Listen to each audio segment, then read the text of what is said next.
Γεια σας! Σήμερα θα σας μιλήσουμε για την Άντζελα που έχει κάμερες στα μάτια. Κοιτάξτε, έχουν πει ότι στο My Talking Angela έχει κάμερες και είναι αλήθεια. Μίλα ρε!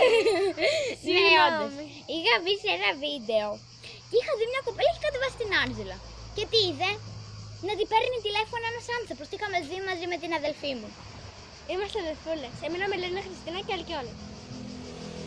Κοιτάξτε, παλιά ήμουν μικρή, αλλά καταλάβαινα κάποια πράγματα, Ναι. Και είχαμε κατεβάσει το My Talking Angela. Και μας είχε πει ότι η μαμά μας, ότι Η μιλάει. Αριάννα. Ναι, ότι μιλάει. Και εμείς της λείπαμε. Γεια σας, τι κάνει? Γεια σας. Γεια σου. Ναι, αυτό. Γεια σου, τι κάνει? Και τι ακούστηκε? Μια αγορίστικη φωνή. Ενώ πάντα η Άντζελα μιλάει σε παιδική κοριτσίστικη. Ναι. Επειδή στα μάτια της έχει χάκεν. Αυτός ο άνθρωπος είναι μεγάλος σε ηλικία, αλλά πρέπει να τον προσέχετε. Δεν πρέπει. Όσοι έχετε το My Talking Angela, να το διαγράψετε. Εντάξει, με συγχωρείτε, Ρετάκι.